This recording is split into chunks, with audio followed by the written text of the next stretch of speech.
Welcome to the Eskrima podcast. My name is Jason Enai, and I'm an Enayan Eskrimador. It's been a kind of a herky-jerky couple of months so far. We're almost through September. We're a little bit over a weekend away from the Monte Cicero Memorial for 2023, and this weekend's the gathering in Sacramento, where my father had been recognized and memorialized for his contribution to Filipino martial arts. So I'm looking forward to going this weekend to that, just to, you know, meet the peoples and, you know, enjoy some fellowship and things like that. So that's pretty cool.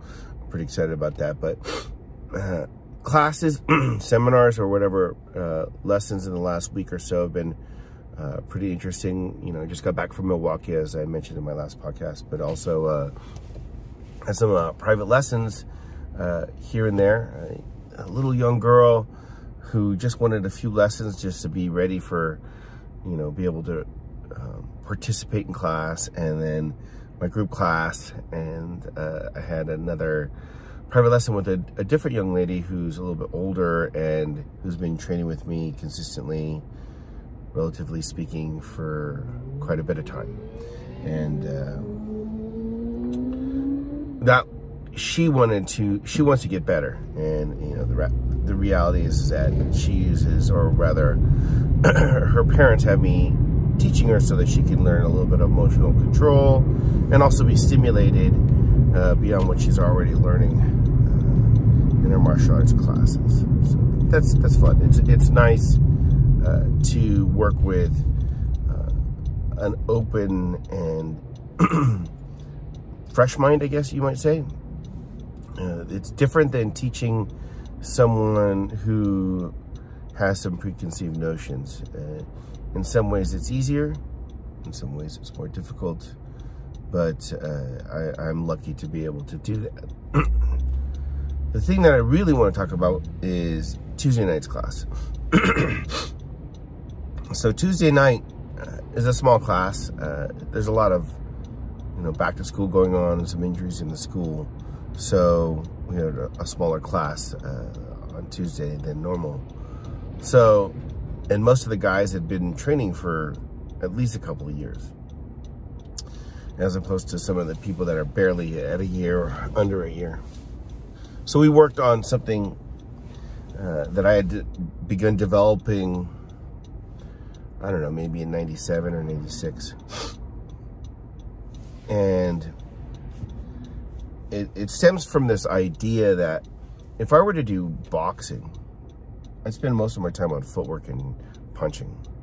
I'm sure I'd learn how to slip and cover, and I'd learn how to bob and weave and, you know, roll, and just the fundamental defenses that you find in boxing, right? But I'd spend most of my time on the jab and the cross and the hook and the uppercut. I fenced for quite a while, and fencing wise, I spent a lot of time attacking. You know, as a combat sport, you spend a lot of time developing your attack. And in truth, like, you know, like, you're not going to win a fight necessarily in most cases without attack. And in terms of the circle of mastery, it's a lecture that I do periodically in classes and seminars. Attack is the first stage. It's also the easiest vertical to progress through to ensure some kind of victory. It falls drastically short if you find someone who's technically superior to yourself. But since most people won't be, and if you're playing a game of averages and you're trying to ensure the greatest success, then you're going to want to develop your attack. So we spent most of the class just going over different kinds of attacks. not necessarily developing attack in the sense of like we're just going to work one sequence, but building out a wider variety of attack, if you will. We use the Hogototo combos. That combo set was born out of this realization and you know, the embracing this idea that in the lineage of Stockton FMA is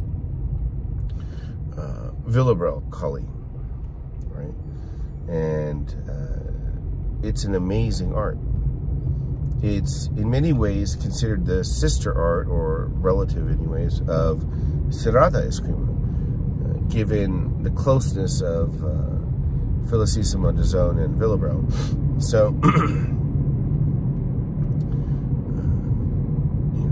looking at that history and, you know, taking a nod from the stories and having an understanding of that. Villabraile is reputed to have over 40 Hogototo fights. And if you don't know what that is, Hogototo is like MMA with a stick. Yeah. No eye gouging, no fish hooking, but pretty much everything else is allowed. You can punch, you can kick, you can elbow, you can knee, you can hit with your stick, you can pry with your stick, you can block with your stick, you can lock, you can choke, right? You can headbutt. There's just a bunch of stuff, as I understand it. Either way, it's far and above beyond the extreme that we think of today as ultimate, right? And you know, one of the things that captured my imagination is this assertion that many of the knockouts that Great Grandmaster Villabraile had were from a left cross. So he would lead in with the stick attack, or defend a stick attack, and then respond with or follow up with a left cross. So what do you look like when you can do that? You know, like, I don't really follow the Kali stick boxing kind of thing that came out of the 70s and 80s. That's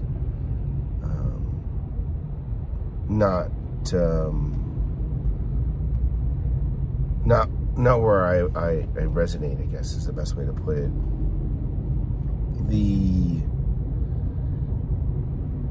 The way you might hit, if someone can, you know, shatter your ankle in terms of hitting with your foot, might be different, you know, because the consequence of kicking is much more severe. And then again, of course, you as a practitioner would need to be able to respond to that leg attack in such a way as to be able to have the option to shatter someone's ankle. But it's a high stakes thing, right? You put your hand out, it might get shattered. So that should change the way that we strike in some senses. And that we need to constantly be working on levels. So at the Milwaukee seminar, you know, the students there had asked me to reiterate the zone model that we use in the United System of Eskrima, and then also the range models.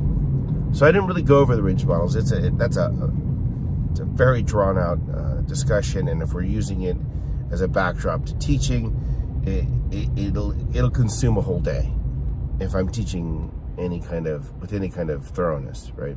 You can cursorily talk about like combat range and threat range and effective range, and then all the various ranges where we would employ particular tactics or tools, right? But it's that you don't really get a visceral understanding of it unless you're actually playing in those ranges and traversing those ranges, either through a drill just for familiarity, or if you're exploring tactics.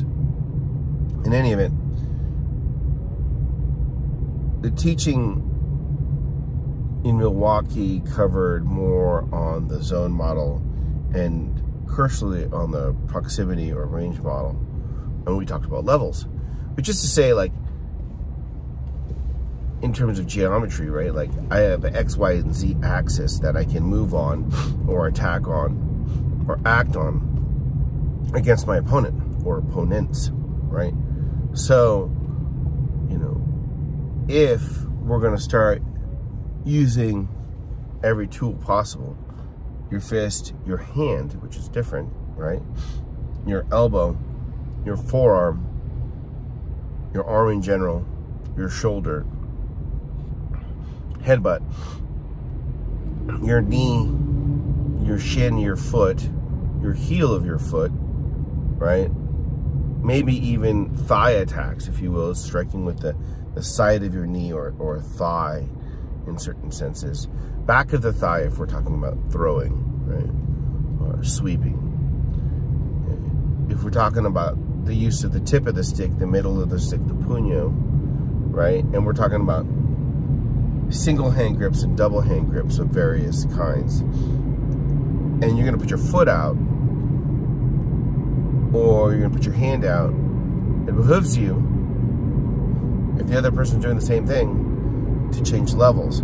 So you're gonna have to change zone when you need your relationship to your opponent and yourself in a 360 degrees on a two-dimensional plane, right?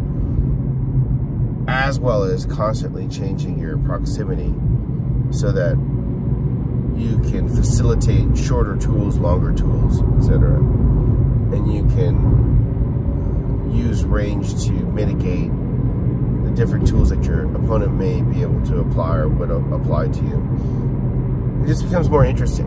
And so attacking, just practicing attacking, simply, at least at the very simplest level, needs to address levels. It needs to do it in such a way as to not expose.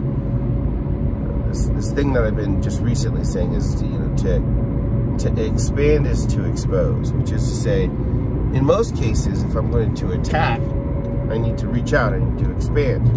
That creates exposure. It goes along with an old saying that I have, which is, with attack comes weakness. Right? But it's the same if I defend. If I am unwise in applying a defense because I overreach, which is what most people do. I do it, everybody does it. I watch it all the time. They just reaching. Now, most opponents that you come across can't exploit that, and that's fine. But should you come across someone who's specifically trained against that, you know, your expansion creates exposure, and you should be aware of that. Well,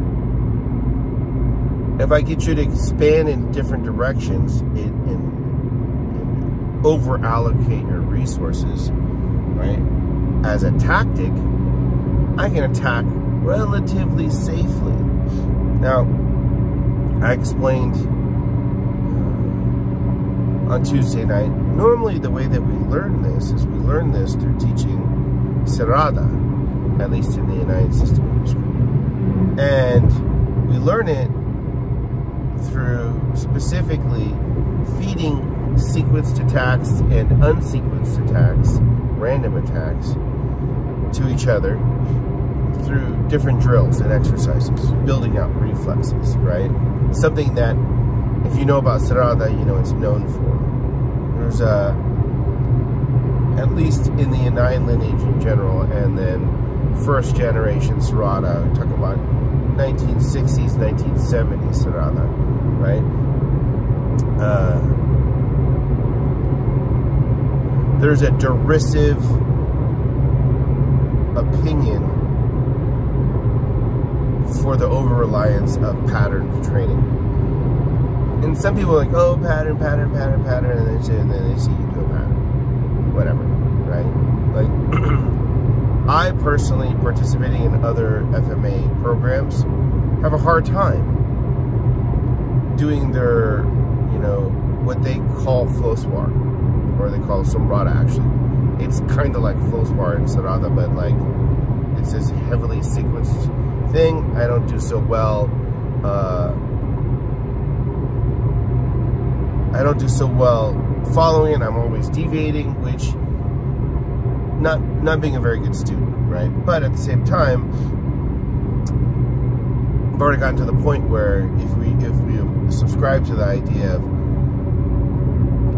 know the pattern, learn the pattern, train the pattern, and let the pattern dissolve kind of mentality, I'm at the, yeah, it's completely dissolved. It's never been there in the first place, but it's gone now, right? So, but going back to the thrust of the subject, right? Changing levels and attacking in such a way as to not exploit our limbs. We usually learn that in the United System of Eskrima from feeding lock and block attack sequences, right? And there are lots of different levels of lock and block, and depending upon the lineage and everything else, it'll be presented in different ways. Generally the same way, but it'll be different, and for different reasons, right?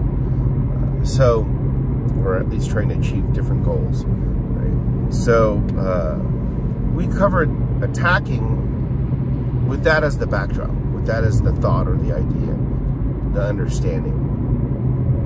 That I need to develop attacks, and I need to be able to attack with the different limbs to change levels, but also in such a way as that I don't overexpose myself, because there's a consequence for reaching out, whether it's reaching out with my stick, my hand, or my arm, or my leg, right? There's a consequence for grabbing. There's a consequence for all of those things. And as you know, we work in the United System of Eskrima, within the law of requisite variety. If you're aware of a lot of choices, and you're using those choices, someone who overexposes themselves is an easy target, right? You can play a game of drawing that person out in the way that they defend or attack to create the exposures that you need to negate them. Relatively simple in concept. To employ it is a little bit more difficult, but like, you only need to be slightly better than everyone else, right? And you know, like when I say this, because I say it a lot, like most people won't be that good. It mostly comes from research and experience when I say that. That assertion, when I'm watching people do their techniques and stuff, and I'm like, I don't know, man. I don't know if it's going to work out that way. You know, because when you're involved in hundreds of bar scuffles because you're working in security, you participate in quite a bit of it, and you see a lot of it, and you start to see a pattern of ability. You know, the likelihood of a particular form of attack, or intensity of an attack, or attempt at employing a particular skill, or whatever you want to, you know, pay attention to. And single opponent, multiple opponent. And so you see all this stuff, and you start to say, okay, well, how does my training address that? How does my training prepare me for that? Right? And there are honestly some things that, you know, the average martial arts program, the average Filipino martial arts program is ill-equipped to deal with. Not unequipped, but ill-equipped, right? And then if you have an understanding of that, there are different kinds of fights. There's a fight where, you know, they both want to fight each other. There's a fight where one person doesn't really want to fight, but can fight, and the other person really wants to fight. The complexion of that fight is very different. The experience is different. There's the fight where you're fighting someone and they're fighting someone else at the same time. Not that it's a multiple opponent, but it is. But the thing is that you're having to fight someone and break up a fight or stop a fight that someone else is doing, and it has its own different dangers, right? And there's the fight where you're engaged in, and someone jumps in from the rear or from the side, or in your favor or out of your favor, or intentionally in your favor, but oops, they hit you on accident, stuff like that, right? And then there's the fight where they're just trying to get away. If you've ever had to subdue and arrest someone, that's a different fight. It's different. And if you add in the problem of tools, if you add in the problem of people joining the fray, your understanding of fighting changes, right? And if that's your backdrop, if that's the fertile ground with which we plant the seed of the art to grow within us, right? Your considerations on how you might attack are different, and your consideration of what you think is going to happen is different. While the complexion of the fight is different, the lines of attack are the same. The geometry being used is the same, right? And the need for you to use your eyes and your ears as much as you use your body, not only to defend against the immediate threat, but also to discern possible other threats. That ability is important, and it'll influence your attacking, and it'll influence the way that you need to defend. But through all that experience and everything else, and then the Nine tradition is nobody that becomes a guru in the Nine system hasn't fought, right? It's you get a helmet and you get a stick and maybe like a pair of work gloves. You don't get lacrosse gloves, right? Or hockey gloves or whatever else. To a degree, we do that for the certified instructors. My dad did that, and I do that too. But guru, no. Now you get repelling gloves, right? Shooting gloves, right? They'll take a little bit of the sting off the strike, but you don't get the big heavy gloves. And you get a helmet because no sense in losing your eyes over the experience, but you fight. Some of us fought more than others, right? And that shapes the training. That's how we normally learn how to attack, is through these experiences. Now, the problem with that way of doing things is I'm gonna have favorites. I'm gonna like certain things, and I'm gonna be biased towards certain patterns. Combinations is probably a better way to use that. Not patterns, but combinations. Just like a boxer might have a favorite set of combinations. If you watch Tyson, there's a very distinct set of punches and sequencing that he utilized through his career to be effective, right? Greatly effective, terrifically employed attack combinations. So the Hogo-Toto combos address this bias issue, right? Because the law of variety states more choices, aware of them, use them, you'll probably win, right? And so we favor different kinds of punches, like different boxing traditions favor different kinds of punches, different pugilist traditions, karate and otherwise, Goju, they favor certain kinds of attacks, which is good. It's not a bad thing. They're great arts, but as a practitioner, I don't want to favor any particular form of attack, because the reality is I ain't gonna fight somebody that's training like I do in the same school or lineage or tradition, or I'm not gonna fight that guy. I want to fight some guy that doesn't have any training or has a completely different kind of training, right? And I need to be able to accommodate that, right? Just because I do Eskrima doesn't mean that I shouldn't be able to defend against someone who does Muay Thai, right? Because that might happen. And so what does my Eskrima look like when another art comes into play, right? And so most people's answer is, well, I need to learn that art too. Well, from an Escrimador's point of view, sure, yeah, like I would, be on the galley of a Spanish ship of discovery, and along with the other sailors want to learn what the Frenchman does and want to learn what that Southeast Asian guy, the Indonesian guy, or the Chinese guy, because those ships were peopled by different or manned by different people, right? Even that when the Spanish ships of discovery came to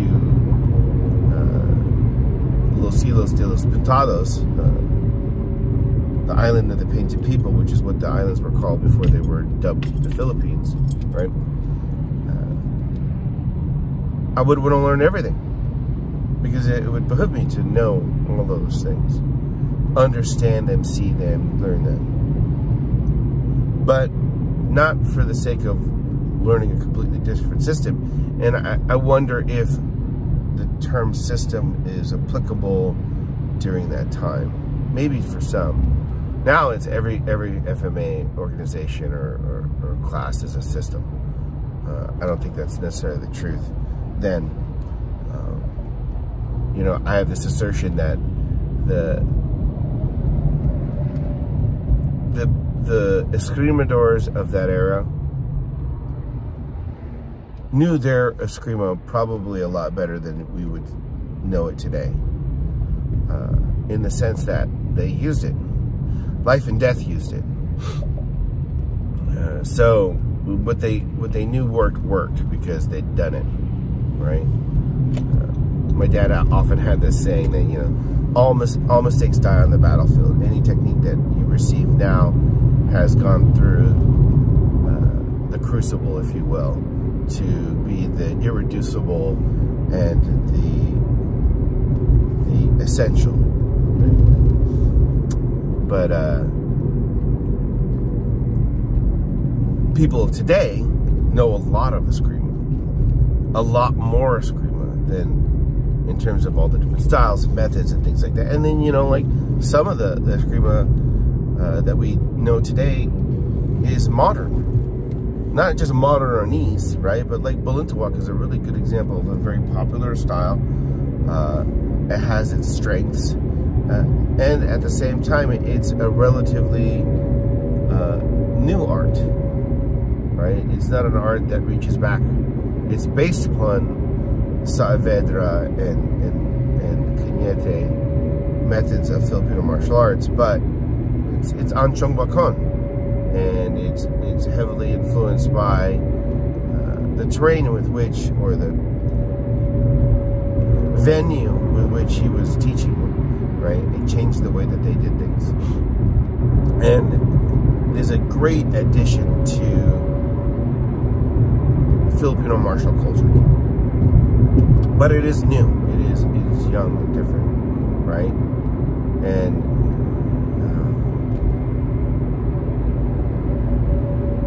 when we practice and we train, we have to be honest with those things and understanding what they prepare us for.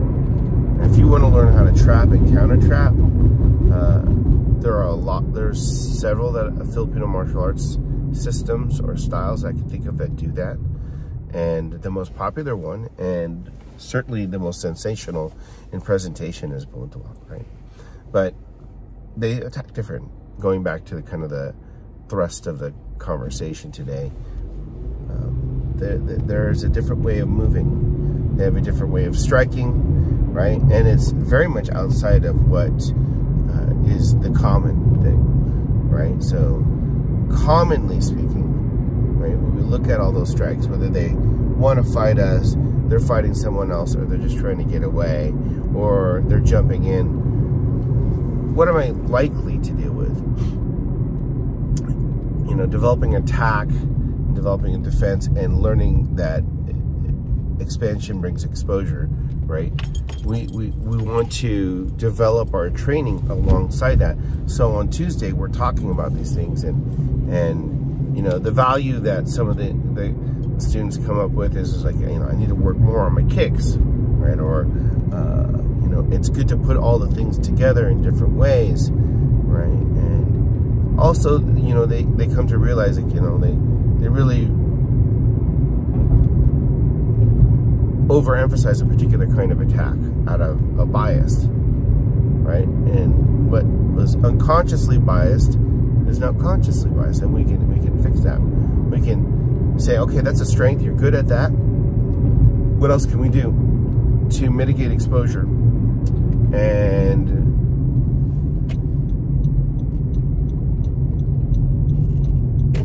possibly create more confusion through ambiguity of attack, right? So, you know, when we're training or when I'm teaching, it's always about disambiguation of the material, right? It can't. There is a certain amount of logical leap the student needs to make in order for them to really own the art themselves. They have to feel like they've discovered it. I've gone through that process. I continue to go through that process of pseudo discovery, meaning I think I've found something new, and that's just an indulgence of the ego. Really what's happening is that you've discovered something for yourself, then likely it's already been discovered, you just never seen it, right? So parallel development is a verification of the right set of progresses. That's okay, but discovery is very rare. It's more like you've explored something, discovered something that you were unaware of, right? But that's an aside, right? You really want to disambiguate the training so that way you don't neglect a detail, because that could become a glaring hole in your repertoire, right? And at the same time, when you actually employ your attacks and you employ different tactics, there needs to be a little bit of ambiguity that you create for the opponent, right? When you attack, your attack is going to work through good physics and good geometry, provided that you have the physiology to support that kind of attack, or defense for that matter, whilst employing on your own part the right kind of psychology, right? You know, you need to be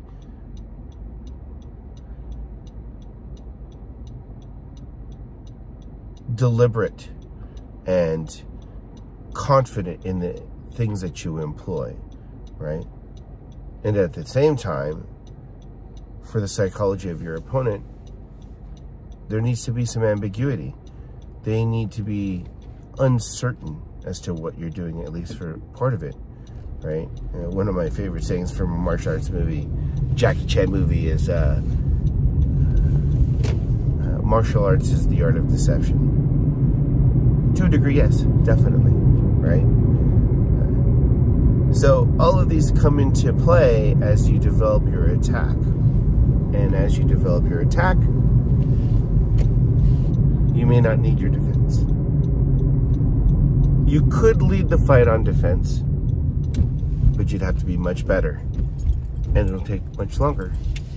Being superlative in your attack is a quicker path, but frequently, if you dig deep enough, is not the end to your development. I'll see you on the training floor.